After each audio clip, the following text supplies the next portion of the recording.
আলাইকুম প্রিয় টেকনিশিয়ান বন্ধুরা। তো আমার ইলেকট্রনিক চ্যানেলের পক্ষ থেকে আবার নতুন একটা ভিডিও নিয়ে আপনাদের মাঝে হাজির হলাম। তো আজকে যে টপিকটা হচ্ছে, অনেকদিন যাবৎ আমাকে অনেক প্রশ্ন করতেছে ইমুতে, হোয়াটসঅ্যাপে, ভিডিওর কমেন্ট বক্সে অনেক রিকোয়েস্ট আসছে বা অতীতে অনেক প্রশ্ন আসছে এই বিষয়টা নিয়ে। বিষয়টা হলো এইচপি 23C WHP and 00 যে প্যানেলটা 24 ইঞ্চি, তো এই প্যানেলটার উপরে যে BGSM স্ক্রিনে পিকচার দেওয়া থাকবে, BGSM যে রেজিস্ট্যান্সটা 0 ওহমের রেজিস্ট্যান্সটা থাকে, ওই রেজিস্ট্যান্সটা খুলে দেওয়ার পরে ভোল্টেজটা রানিং হয়, আবার কানেক্ট করা অবস্থায় ভোল্টেজটা সেফটি মোডে জায়গা। তো এই সমস্যাটা কোন জায়গা থেকে আসে? অনেকভাবে ইউটিউবে ভিডিও দিছে। তো এটা সঠিক সলিউশনটা কি? তো আমি চেষ্টা করবো আজকে সম্পূর্ণ বিষয়টা তুলে ধরার জন্য। যে এইচবি 236 WHP and 00 যে প্যানেলটা 24 ইঞ্চি, এই প্যানেলটার মধ্যে BGSM যে সেকশনটা থাকে বা টেস্ট পয়েন্টটা থাকে, ওই টেস্ট পয়েন্ট থেকে যখন ব্ল্যাঙ্ক স্ক্রিন অবস্থায় প্যানেলটা আসার পরে যখন আমরা খুলে দেখি এই সমস্যাটা, তখন আমরা এই রেজিস্ট্যান্সটা ডিসকানেক্ট করি। করার পরে কিন্তু ভোল্টেজগুলো প্রেজেন্ট হয়, কিন্তু প্যানেলের মধ্যে গ্রাফিক্স থাকে না। এই সমস্যাটা অনেকভাবে প্রশ্ন করছে, আমি উত্তর দিছি, অনেকের উত্তর দিতে পারছি, অনেকের দিতে পারছি না ব্যস্ততার কারণে। তো এটা কোন জায়গা থেকে আসে? ইদানিং 2 থেকে 4 দিনের ভিতরে কম করে 30 থেকে 35টা প্রশ্ন আসছে এই বিষয়টা নিয়ে, যে এইচবি 236 WHP and 00 যে প্যানেলটা, এটা ভোল্টেজ করে সেফটি মোডে চলে যায়। তা আমরা জানি সিকিউবি সেকশন শর্ট থাকলে বা গ্লাসের ভিতরে সিকিউবি শর্ট থাকলে ভোল্টেজগুলি সেফটি মোডে জায়গা। তো এটা তো নন জিএপি প্যানেল। তো এটার মধ্যে সেফটি মোডে কোন জায়গা থেকে যায় বা কেন যায়? আবার কেনই বা BGSM রেজিস্ট্যান্সটা খুলে দিলে ভোল্টেজগুলি প্রেজেন্ট হয়, বা এটা সমস্যাটা কি? তো অনেকে BGSM রেজিস্ট্যান্সটা খোলার পরে সাইড করবে, ভোল্টেজটা বাইপাস করতে গেলে কিন্তু প্রবলেমের পরে ভোল্টেজ শর্ট হয়ে যায়। এর কারণ কি? তো সম্পূর্ণ বিস্তারিত তুলে ধরার চেষ্টা করব। এই প্রবলেমটা কিন্তু খুবই একটা কমন প্রবলেম। অনেকে ইন্ডিয়ার কান্ট্রি, বাংলাদেশে অনেক ইউটিউবারে এই বিষয়টা নিয়ে ভিডিও তৈরি করছে বা আপলোড করছে, আপনারা দেখছেন বা আমরা দেখছি, ঠিক আছে? তো অনেকে রেজিস্ট্যান্স রিমুভ করার পরে স্ক্রিন দেখাইছে, প্যানেল রানিং হয়ে গেছে। আবার অনেকে দেখাইছে BGSM রেজিস্ট্যান্সটা খোলার পরে সাইড করে ভোল্টেজটা টাইনা দিছে, তারপর রানিং হয়ে গেছে। আবার অনেকে দেখাইছে BGSM BGL সোর্স কোড থেকে ডিসকানেক্ট করে দিছে, করার পরে সাইড করে BGSM BGL কানেকশন টাইনা দিছে, টাইনা দেওয়ার পরে সমস্যাটা সমাধান হয়েছে। অ্যাকচুয়ালি এটা কোন জায়গার থেকে হয় বা কেন হয় বা কি সমস্যা থাকে, এটা হয় না কেন, এই তথ্যটা কিন্তু কেউই দেয় নাই। তো আজকে আমি এই ভিডিওতে সম্পূর্ণ ডিটেলস তুলে ধরার চেষ্টা করব। তো চলেন আমরা মূল টপিকে যাই। তো মূল টপিকে যাওয়ার আগে একটা কথা বলে নিই, যে আমি ঈদের পরের সপ্তাহে আমি নতুন দেশটা রানিং করব, অনলাইন প্লাস প্র্যাকটিক্যাল। অনলাইনেও প্র্যাকটিক্যালও, কেননা দোকানে প্রচণ্ড কাজের চাপ, এই কারণে অনলাইনে সময় দিতে পারি না বা প্র্যাকটিক্যালও আপাতত অফ রাখছি। ঈদের পর থেকে প্র্যাকটিক্যাল ক্লাস রানিং করব বা অনলাইন ক্লাসটা রানিং করবো। আপনারা যদি অনলাইনে বা প্র্যাকটিক্যাল কাজ শিখতে চান, তাহলে অবশ্যই ঈদের আগে যোগাযোগ করবেন। তো চলেন আমরা মূল টপিকে যাই। ভিডিওতে আসছি স্টুডেন্টটা ইন্ট্রো পরে।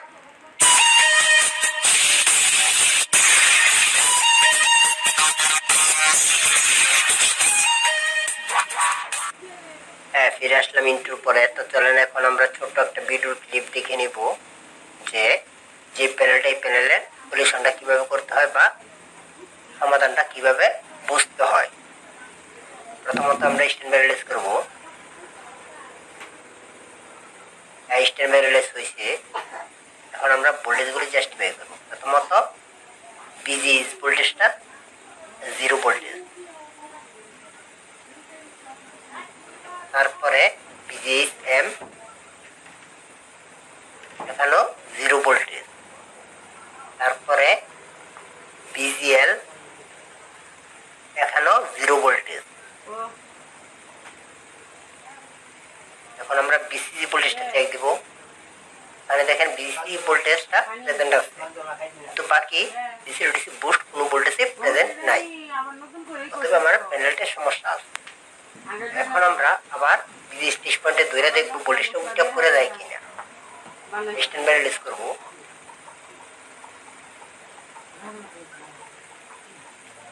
স্ট্যান্ড বাই রিলিজ হচ্ছে। এখন দেখেন যে ভোল্টেজটা কিন্তু বাড়ি মারছে, বাড়ি দেওয়া আবার ডাউন হয়ে গেছে। অতএব আমার এই সমস্যাটা বুঝাইতেছে বিকিবি সেকশনটা শর্ট আছে। এখন আমি বিজি এমজি টেস্ট পয়েন্টটা ওই টেস্ট পয়েন্ট থেকে 0 ohms রেজিস্ট্যান্সটা ডিসকানেক্ট করব। হ্যাঁ, এই যে এখান থেকে বিজি এমজি 0 ohms রেজিস্ট্যান্সটা থাকে, এই রেজিস্ট্যান্সটা আমি ডিসকানেক্ট করছি। এখন আমরা আবার ভোল্টেজগুলি চেক দিব যে ভোল্টেজগুলি উঠছে কিনা বা রানিং হয়েছে কিনা। এখন আমি স্ট্যান্ড বাই রিলিজ করি,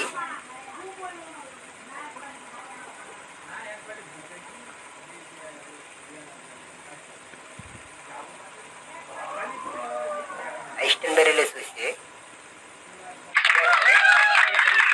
প্রেজেন্ট হয়ে গেছে।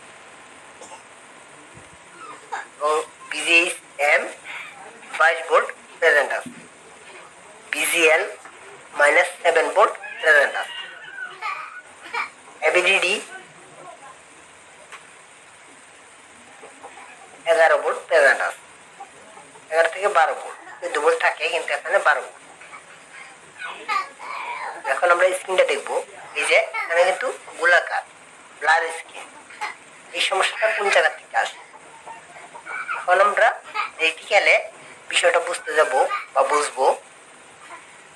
এই যে এটা হচ্ছে সাইড কপ, এই সাইড কপে যে কানেকশনগুলি সুস্কোপ হইয়া সাইড কপে ঢুকে, মানে গেট ভোল্টেজগুলি বা পিকন প্রসেসর আইসির যে ডাটা ভোল্টেজগুলি থাকে, এই ভোল্টেজগুলি যখন গ্লাসে ঢুকে বা গ্লাস হয়ে সাইড কপে ঢুকে, ঢুকার পরে এই সাইড কপে যে আইসিটা থাকে, এই আইসিটা যখন রানিং হয় তখন কিন্তু ওই ভোল্টেজগুলি পিক্সেলে প্রবেশ করে, করার পরে পিক্সেলে ছবি আসে। এখন কোনো কারণবশত ধরেন যে এই জায়গাটায় আমার শর্ট হয়ে গেছে, এখন এই জায়গাটায় যখন শর্ট হইলো বা উপরে যে কপটা থাকে এই কপের এই জায়গায় শর্ট হয়ে গেছে বা গ্লাসের এই জায়গায় শর্ট হয়ে গেছে, গ্লাসের যে কোনো জায়গায় সোর্সকোপ থেকে সাইড কপে আসার পথে যে কোনো জায়গায় শর্ট হয়ে গেছে, সেই ক্ষেত্রে কিন্তু অধিকাংশ ভোল্টেজ শর্ট দেখাবে বা আমরা ওই শর্টটা রিমুভ করার পরে কাজটা করতে পারি। এর আগে কিন্তু এই কাজটা করা পসিবল হয় না, কেননা যেহেতু সাইড কপে ভোল্টেজ শর্ট, সেই ক্ষেত্রে কিন্তু ভোল্টেজটা ট্রান্সফার হয় না বা সাইড কপে কাজটা করে না, এক্ষেত্রে কিন্তু সাইড কপটা ড্রপ হয়ে থাকবে। তো বিজিএস এম যে টেস্ট পয়েন্টটা থাকে, এই টেস্ট পয়েন্টে যে রেজিস্ট্যান্স আমরা রিমুভ করি, করার পরে ভোল্টেজটা প্রেজেন্ট হয়, অ্যাকচুয়ালি এই গ্লাসের এই যে এই জায়গায় বা সোর্সকোপের বা সাইড কপে যে কোনো প্রান্তে যদি কোনো শর্ট থাকে তাহলে অল ভোল্টেজটা ড্রপ হয়ে যাবে। এবং বিজিএস এম যে টেস্ট পয়েন্টটা থাকে বা বিজিএস এম যে 0 ohms রেজিস্ট্যান্সটা থাকে, ওই রেজিস্ট্যান্সটা যখন আমরা রিমুভ করব, করার পরে কিন্তু সাইড কপে কাজটা স্টপ হয়ে যায়, সেক্ষেত্রে কিন্তু পিকন বোর্ডে অল ভোল্টেজ প্রেজেন্ট হয়ে যায়।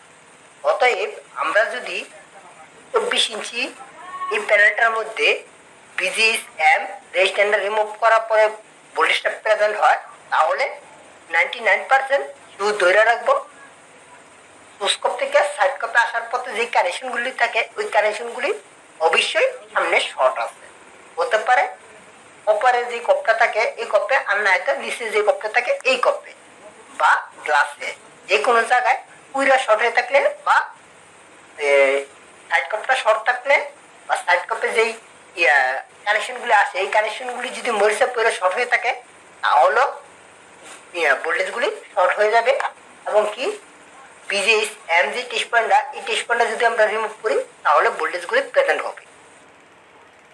তো মূল কথা, আমাদের এই প্যানেলটার মধ্যে যদি বিজিএস এম যে টেস্ট পয়েন্টটা থাকে, এই টেস্ট পয়েন্টের রেজিস্ট্যান্সটা রিমুভ করার পরে ভোল্টেজটা উঠে, তাহলে কনফার্ম থাকবো আমরা সাইড কপে প্রবেশ করার পথে যে টেস্ট পয়েন্টগুলি সোর্সকোপ হইয়া সাইড কপে আসে, ওই সাইড কাপে আসার আগ পর্যন্ত যেই জায়গাটুকু থাকে এই জায়গায় যে কোনো জায়গায় শর্ট হয়ে আসে।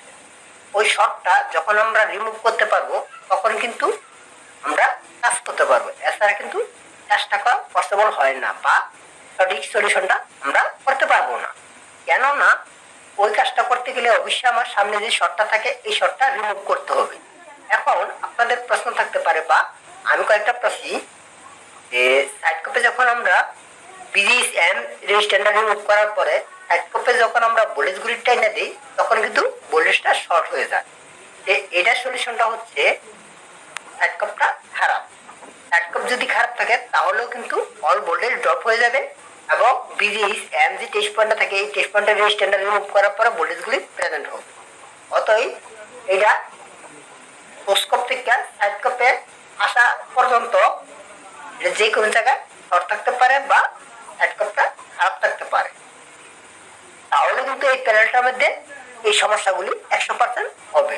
তো একটা প্যানেলে যখন বিজিএস এম রেজিস্ট্যান্ডটা রিমুভ করবো, করার পরে যদি ভোল্টেজটা প্রেজেন্ট হয় তাহলে আমরা সম্পূর্ণ সাইডটা আমরা ভালো করে খেয়াল করব বা স্কোপ সাইড কাপ দুইটা খেয়াল করব যে কোনো জায়গায় মরিচা পুরা রয়েছে কিনা বা কার্বন হয়ে রয়েছে কিনা বা কোনো প্রবলেম আছে কিনা।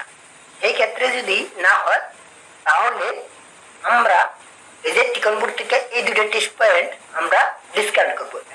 এই দুইটা হচ্ছে বিজিএস আর বিজিএল, এই দুইটা টেস্ট পয়েন্ট আমরা এই জায়গা থেকে রিমুভ করব। রিমুভ করার পরে বিজিএস টেস্ট পয়েন্ট থেকে আর বিজিএল টেস্ট পয়েন্ট থেকে দুইটা কানেকশন নিব, নেওয়ার পরে সাইড কাপে ইনপুট করব। ইনপুট করার পরেও যদি সমস্যা থাকে তাহলে আমরা ধরে নেব সাইড কাপটা খারাপ।